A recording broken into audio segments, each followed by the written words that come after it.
Ibero TJ Radio presenta Intersecciones, un espacio de convergencia para la experiencia lectora, un cruce entre libros, arte, ciencia y sus historias. Conduce Mónica Morales. Intersecciones.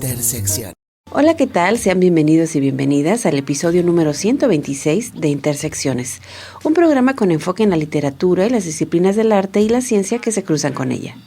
Te saluda Mónica Morales y agradezco a Heriberto Jaramillo, coordinador de Ibero TJ Radio, por todo el apoyo y las facilidades en la realización de este programa. En este episodio de Intersecciones platicaremos con el escritor y académico tijuanense Jonathan Curiel. Te platico un poco de su semblanza. Jonathan Curiel es licenciado en Comunicación por la UABC, doctor en Ciencias Sociales, Niñez y Juventud por la Universidad de Manizales y el CINDE en Colombia. Su tesis, Geopoéticas del Habitar en Tijuana, Huellas de la Sensibilidad Juvenil, obtuvo la mención summa cum laude en el programa. Ha publicado artículos y capítulos de libros en México, Colombia y Brasil. Una de sus publicaciones académicas más recientes es Vidas, Bordes y Lugares de Frontera, Poderes y Resistencias en América, en 2019. Fue asistente académico en la oficina de presidencia del Colegio de la Frontera Norte y sus líneas de investigación han sido Juventudes, Arte y Fronteras. Actualmente se desempeña como coordinador académico en Pacífico Universidad. En poesía ha publicado libros como Estival en 2006, Crónica de unos zapatos en 2008, Kairos 2011, Flores cerebrales 2012, Veneno y Prisma en 2013 y Contralquimia en 2022 con Pinos Alados Ediciones, además de participar en antologías regionales e internacionales como el Anuario de Poesía de San Diego. Y en las colaboraciones, porque el gozo lector se comparte, le damos la bienvenida de regreso a Patty Blake y su recomendación literaria de la semana. Así que te invito a quedarte la siguiente media hora en Intersecciones, porque el gozo lector se comparte, y escuchar lo que nuestro invitado, el escritor tijuanense Jonathan Curiel, nos platica de su experiencia lectora y como autor e investigador en la frontera. ¿Qué dices? ¿Me acompañas? No olvides sintonizar Intersecciones todos los viernes a las 3 de la tarde por Ibero TJ Radio. Estamos de regreso, es nuestra 7ª temporada en Intersecciones y hoy vuelve la recomendación lectora de Patty Blake. Adelante, Patty. Porque el gozo lector se comparte. Hola amigos de Intersecciones Radio, mi nombre es Patty Blake de Yo Amo Escribir y hoy les traigo una recomendación de libro que es Otras mujeres como lobas de Marisol Vera Guerra. Muchas mujeres luminosas habitan las páginas de este libro, que son enunciados en la voz poética de una sabia maga que parece conocer los secretos de la naturaleza salvaje. Otras mujeres como lobas, como chacalas y perras, escarban mi entraña, semillas de árboles perennes que escarban mi corteza, escribe la autora Marisol Vera Guerra, esta autora tamaulipeca que creció en Veracruz y quien en su trayectoria como artista ha explorado la creación escrita en poesía, cuento, dramaturgia, ensayo y bueno, también así como muchos de los caminos de la poesía, ya sea escrita o visual, además de que realiza un trabajo editorial. Los arquetipos de la mujer, la guerrera, la virgen, la madre, la maga, la que es toda placer, se asoman en cantos de imágenes frondosas en los que los sentidos reviven espacios y tiempos. Metáforas del orgánico, donde el cuerpo es árbol, cáscara, hierbas, rugidos, en donde una danza alrededor del fuego se hace descalza, con la independencia de quien cantó previamente. Es una y son muchas al mismo tiempo. Otras mujeres como lobas parece ser también una exploración corporal. Es a través del cuerpo que se destilan las historias en las que se afirma la presencia no azucarada de la mujer que mira de frente, que nombra directo. En este nombrar la entraña al mismo tiempo, llama la atención que se desdobla en los poemas de una forma delicada, con metáforas y frases cuidadas en su estructura, como piezas que fueron pulidas y embonadas, con la atención y cuidado, sin prisa. Así en la voz de Marisol Vera Guerra se equilibra lo salvaje y lo refinado, para mostrar una visión completa de los alcances de lo femenino. Este libro lo pueden encontrar en Amazon y está publicado por la editorial Jade Publishing. Espero que lo disfruten. Mil gracias a Patty Blake por su recomendación lectora del día de hoy.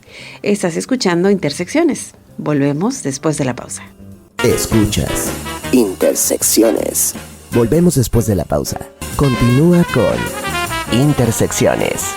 Ya estamos de vuelta. Estamos de regreso, escuchas Intersecciones, un programa con enfoque en la literatura y las disciplinas del arte y la ciencia que se cruzan con ella. Y hoy, como te anunciaba antes del corte, la plática, la entrevista es con el escritor tijuanense Jonathan Curiel. Jonathan, bienvenido. Mil gracias por aceptar la invitación de Intersecciones. Muchas gracias, Mónica. Muchas gracias también a Intersecciones y saludos a toda su audiencia. Bien, Jonathan, te platico. En Intersecciones siempre el primer bloque lo dedicamos a compartir la experiencia lectora, que nuestros invitados e invitadas nos platiquen cómo ha sido esta historia lectora, ¿no?, de sus vidas, en qué momento descubrieron las posibilidades infinitas de la lectura, se enamoraron de los libros, ¿no?, en qué momento los libros se volvieron en este objeto también ya indispensable para sus vidas, y bueno, si fue en la infancia, en la adolescencia, en etapas ya más adultas, ¿no? En tu caso, Jonathan, platícanos cómo ha sido tu historia lectora. Muy bien, pues yo me acuerdo de muy ligado hasta a los libros de texto, ¿no? Los libros de texto, cuando yo aprendí a leer, como por ahí ya más o menos de segundo año de primaria, uh-huh. Me gustaban mucho las ilustraciones, los cuentos, ¿no? Sin embargo, mi relación con los libros fue como un poco densa, porque me acuerdo que me portaba mal en la escuela y me hacían transcribir cuentos, ¿no? Y había un cuento que siempre me impactó mucho, que era el de una tortuga que iba subiendo las escaleras y cuando iba a llegar se iba para atrás, ¿no? Y a mí me hacían transcribirlo porque me portaba mal, y recuerdo que registré como algo malo para los libros por esos regaños que me daban. Posteriormente, ya como el interés como lector empezó a surgir por ahí como de finales de primaria, uh-huh. En donde yo también encontré unos libros que mi papá ahí tenía, sobre todo como particularmente de ventas, ¿no? Uh-huh. Me acuerdo como que él tenía ahí libros de ventas y fueron como mis primeras aproximaciones a libros que había en la casa, ¿no? Uh-huh. Ya después en la preparatoria empecé como a tener un gusto personal por ir a buscar libros que me interesaran, ¿no? Primeramente narrativa.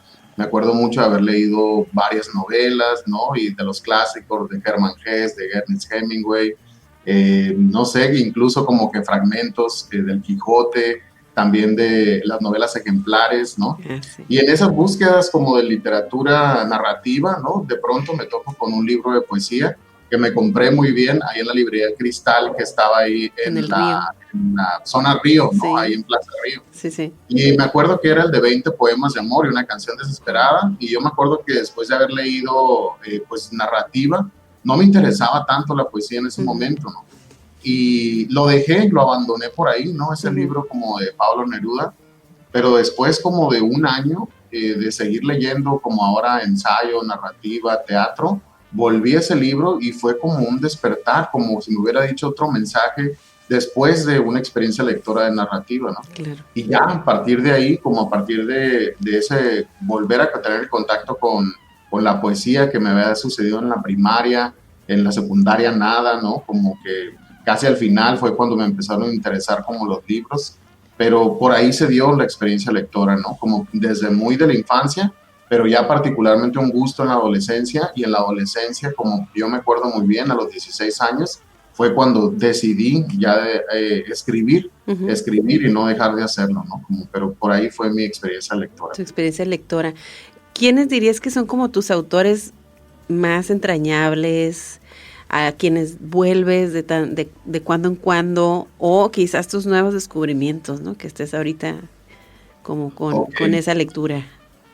Pues a libros que releo, por ejemplo, La Ilíada, La Odisea de Homero, son poemas a los que continuamente estoy volviendo. La Eneida de Virgilio también, ¿no? La Divina Comedia es un libro que no he releído tantas veces, pero mínimamente 3 sí. Miguel de Cervantes Saavedra también creo que es el mejor escritor que existe. El Quijote, las novelas ejemplares, creo que son obras maestras, una página tras otra. Y ya de poesía propiamente, no puedo como dejar de evitar mencionar a Pablo Neruda, porque Residencia en la Tierra para mí fue un parteaguas en mi vida.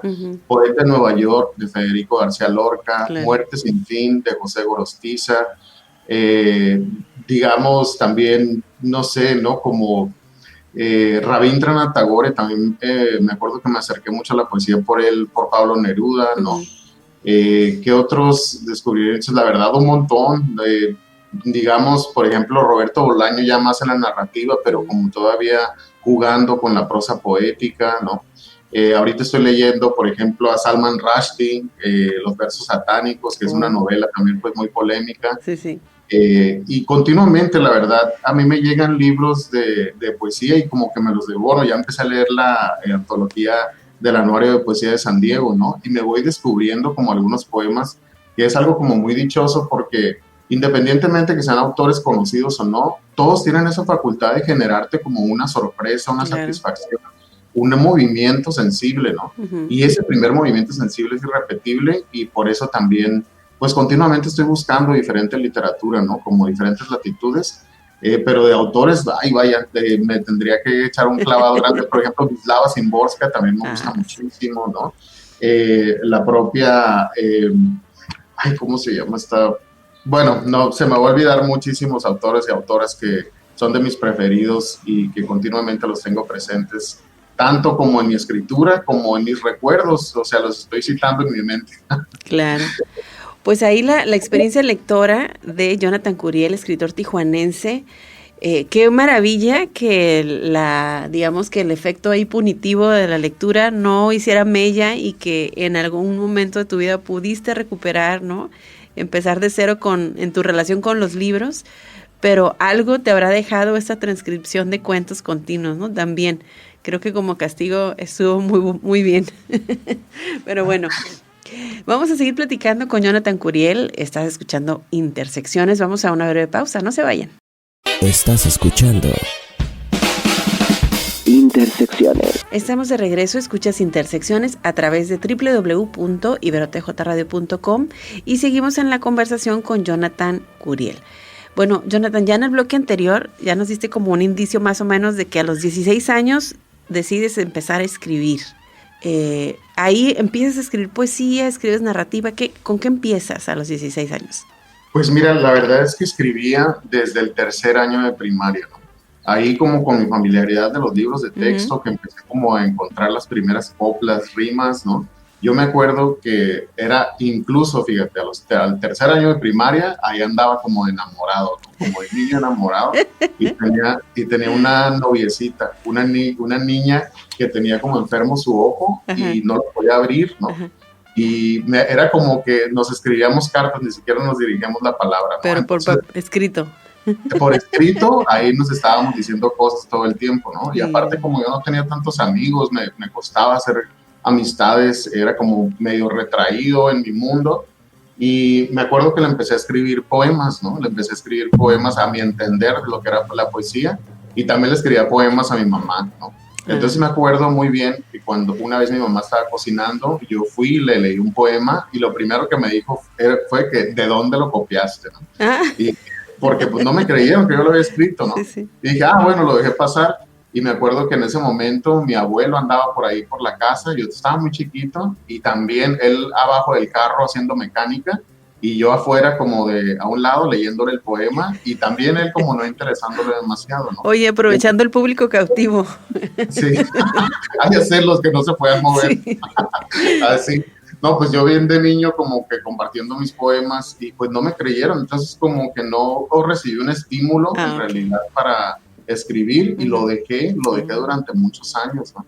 En tercero de secundaria como que empezaron otra vez lo de los libros, ¿no? Y por ahí de la preparatoria, me acuerdo muy bien que fue a los 16 años, cuando yo ya decidí no dejar de volver a escribir, ¿no? Que era algo que a mí me gustaba realmente y que era como me nacía, ¿no? Me acuerdo muy bien cómo nació el primer poema, que fue como viendo una flor, ¿no? Algo muy cursi y demás, pero eso fue como el primer impulso y me acuerdo que estaba en un patio solo, yo nada más con esa flor y escribiendo en un papelucho que todavía conservo. Ay, mira, qué padre. Entonces, a partir del 2016, me hice una promesa personal de no volver a dejar de escribir y pues no lo he hecho, ¿no? De diferentes maneras.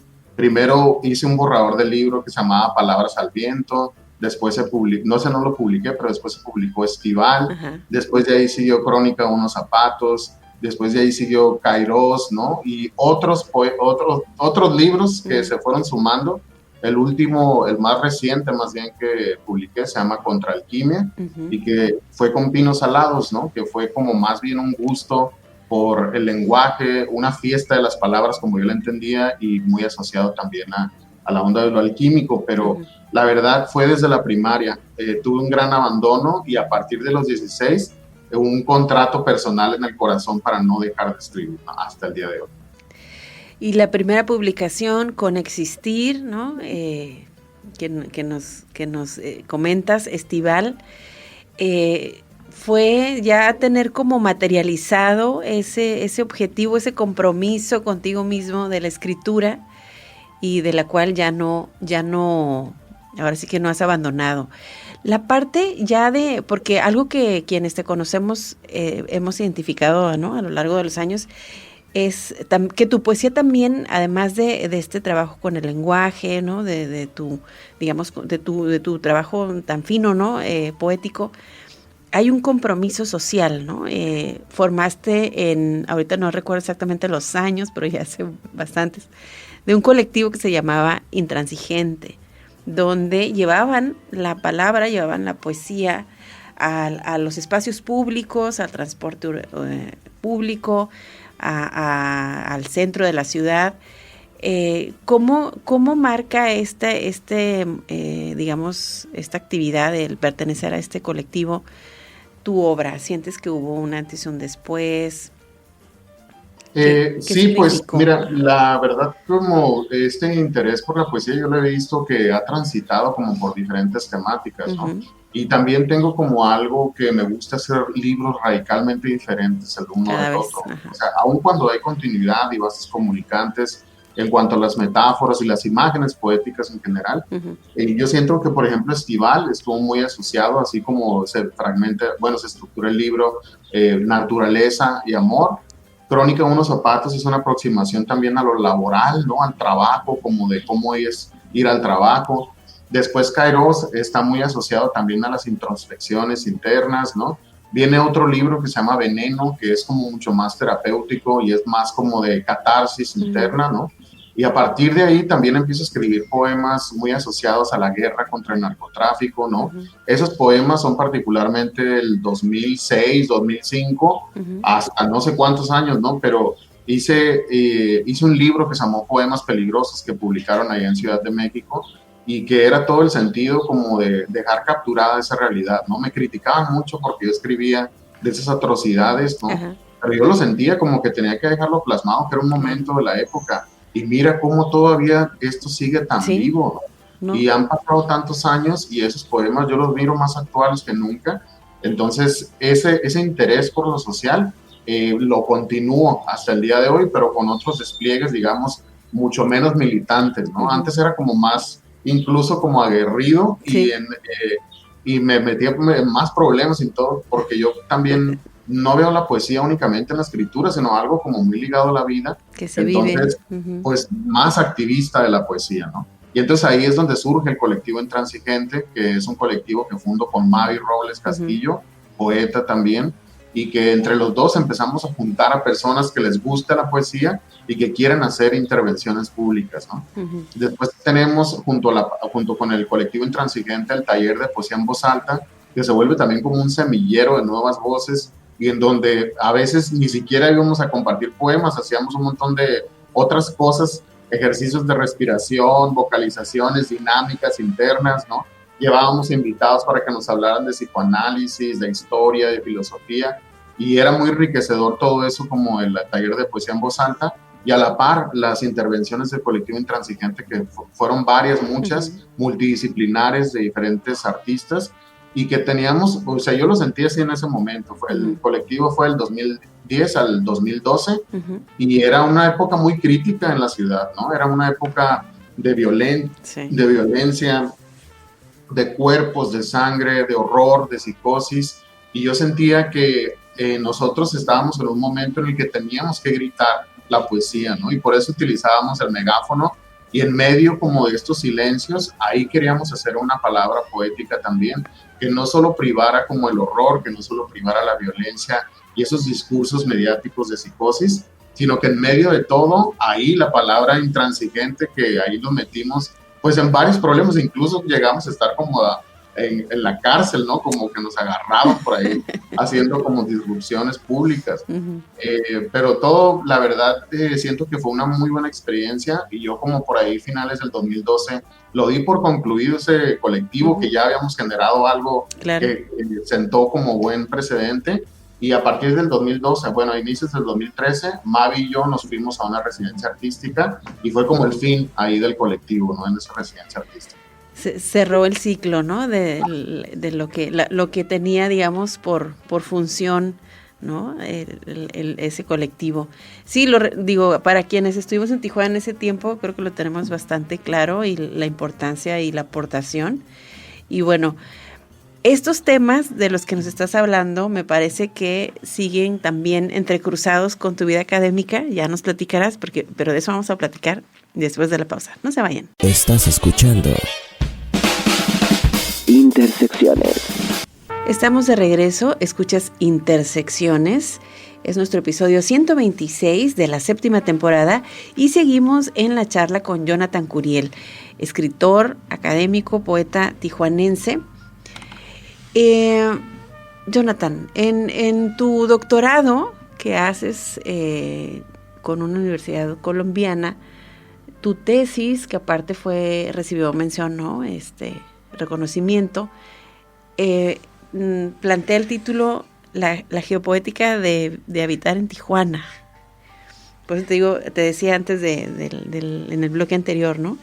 Cómo esta experiencia poética, cómo tu mirada de poeta en esta frontera, en estos tiempos, ¿no? En años que han significado pues muchos contrastes, ¿no? Pero sobre todo una violencia que, como bien mencionas, no termina, ¿no? De pronto los poemas escritos hace 10, 15 años siguen tan vigentes, lamentablemente. Pero bueno, en el ámbito académico tú haces tu doctorado, y ¿qué tanto tus temas, ¿no? Tu línea de investigación, tus búsquedas académicas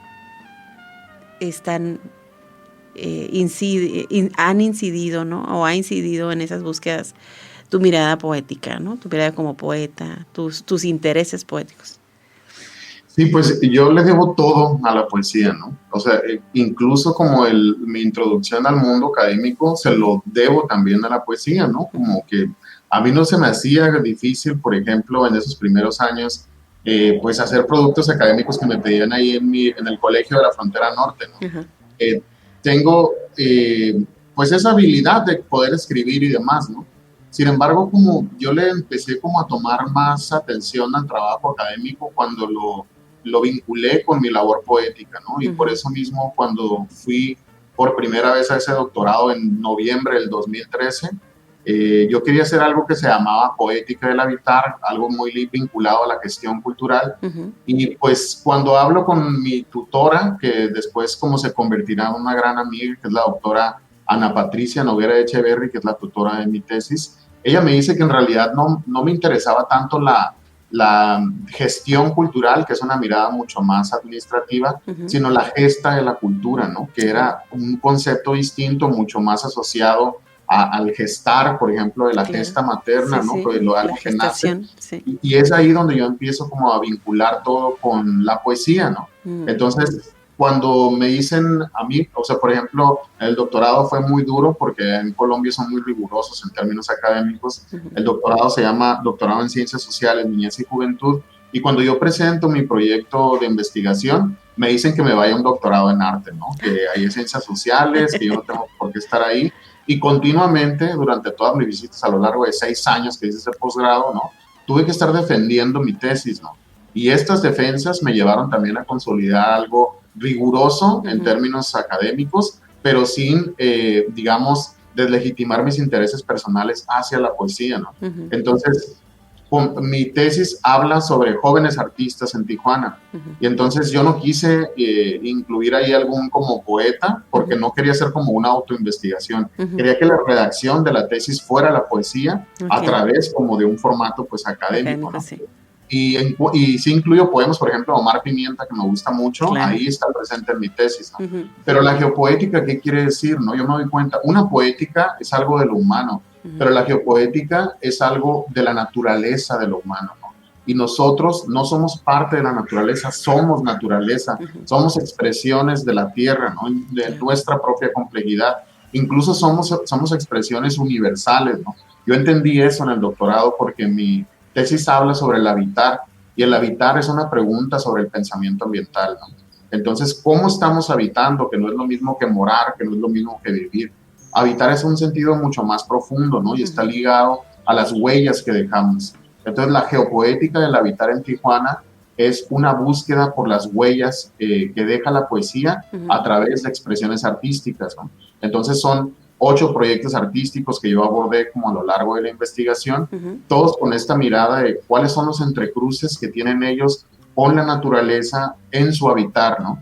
Entonces, algo que yo llego a un enunciado es de que las huellas son registros sensibles que quedan a través de nuestras expresiones poéticas, ¿no? Y entonces las huellas también pueden ser consideradas obras artísticas. Claro. Y yo hago una propuesta de estudiar las obras artísticas como si fueran huellas a través de un despliegue de 4 momentos, que es la huella, la superficie de contacto, el contacto y la piel, ¿no? Entonces, esos 8 proyectos que elegí, hablo de ellos como si fueran huellas de su habitar poético, ¿no? Y entonces ahí es un concepto muy complejo, la verdad, pero la geopoética viene de un poeta que se llama Kenneth White. Después la geopoética es tratada más filosóficamente como José Luis Pardo, Deleuze y Guattari, como en 1000 mesetas, ¿no? Pero después llega el pensamiento ambiental latinoamericano con mi tutora, la doctora Ana Patricia Noguera Echeverry, y también con un cotutor que tuve, ¿no? Que no está en mi tesis, pero es muy presente, que es Jaime Pineda, un filósofo colombiano, ¿no? Que él hace una geopoética de la guerra, y entonces yo quedo deslumbrado con esa tesis, y a partir del tratamiento que le da el concepto de geopoética, yo lo recupero de ahí y hago mi propia como profundización del concepto, ¿no? Es algo muy interesante, la verdad también me dejó muy satisfecho ese trabajo, y sobre todo que recibiera como el máximo mérito, que es summa cum laude, para las investigaciones que generan un conocimiento nuevo. Y me da mucho gusto también que esa propuesta metodológica de las huellas la han recuperado en Chile, en Colombia, en el propio Brasil, para seguir estudiando arte a través de ella. Entonces se cumplió el propósito con esa investigación, pero la poesía es la base de todo. Es estos 4 momentos que mencionabas, ¿no? Para aproximarnos a la historia como de cada proyecto artístico que analizaste, es en sí misma, ¿no? Como una imagen poética bien interesante en como las etapas de ese proceso, pensándolas como una huella, ¿no? O sea, desde esa misma concepción hay poesía, ¿no? Así es, ¿no? Sí, no, entonces en todo proyecto artístico lo puedo pensar también desde la lectura de la huella, ¿no? Entonces, intersecciones es una huella profunda, ¿no? La superficie de contacto donde queda es el audio, es una plataforma digital, ¿no?